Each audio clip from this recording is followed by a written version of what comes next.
दुनिया भर में कई सेलिब्रिटीज ने इजराइल के खिलाफ जंग छेड़ दी है। दावा किया जा रहा है कि बड़ी बड़ी पीआर कंपनियां सेलिब्रिटीज को पैसा देकर इजराइल के खिलाफ बयान दिलवा रही हैं। भारत में भी बॉलीवुड के कई सेलिब्रिटीज इजराइल के पीछे पड़ गए हैं, लेकिन अब इजराइल ने भी गुस्से में बॉलीवुड के कई हीरो और हीरोइनों को झकझोर देने वाला जवाब दिया है। इजराइल को लेकर भारत में नई जंग छिड़ गई है। इस वीडियो में आपको बताएंगे कि बॉलीवुड और इजराइल आपस में क्यों भिड़ गए हैं।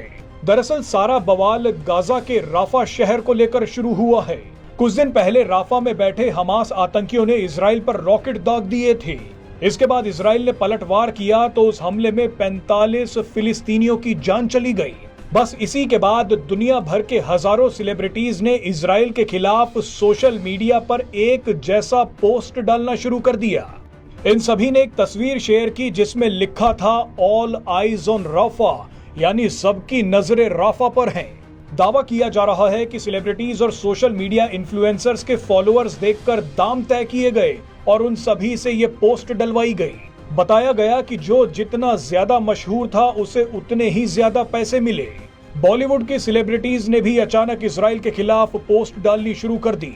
इनमें प्रियंका चोपड़ा, आलिया भट्ट, करीना कपूर, वरुण धवन, हनी सिंह, रकुल प्रीत, सोनम कपूर, मलाइका अरोड़ा, नोरा फतेही, क्रिकेटर रोहित शर्मा की पत्नी रितिका और नुसरत भरूचा शामिल हैं।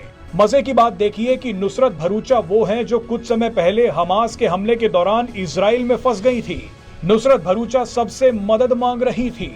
उस समय इजराइल और भारत सरकार ने उनकी मदद की थी। अब यही नुसरत भरूचा इजराइल के खिलाफ पोस्ट डाल रही हैं।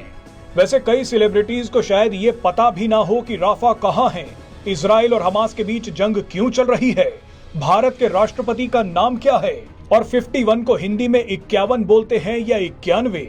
कई लोग सेलिब्रिटीज से पूछ रहे हैं कि पाकिस्तान में लगातार हिंदुओं पर हमले हो रहे हैं, ऐसे में आपने अपनी आंखें क्यों बंद कर रखी हैं? कश्मीर में जब कश्मीरी पंडितों को मारा गया तब भी आपकी आंखें बंद थीं, लेकिन राफा के लिए आपकी आंखें खुल गई।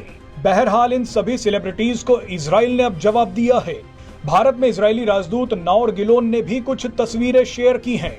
इन तस्वीरों में लिखा है कि जब 7 अक्टूबर को हमास ने इजराइल पर हमला किया था तब तुम्हारी आंखें कहां थीं? नाओर गिलोन ने जो दूसरी तस्वीर शेयर की उसमें लिखा था कि अगर तुम्हारी आंखें राफा पर हैं तो उन आंखों से इजरायली बंधकों को ढूंढिए जो अभी भी हमास के आतंकियों के कब्जे में हैं। बहरहाल हमारा मानना है कि ये जंग जल्द से जल्द रुकनी चाहिए। फिलिस्तीन हो या इजराइल, किसी भी बेकसूर की जान नहीं जानी चाहिए, लेकिन एक तरफा एजेंडा जरूर बंद होना चाहिए। इस एजेंडे से जंग कम नहीं होगी बल्कि और भी ज्यादा भड़क जाएगी।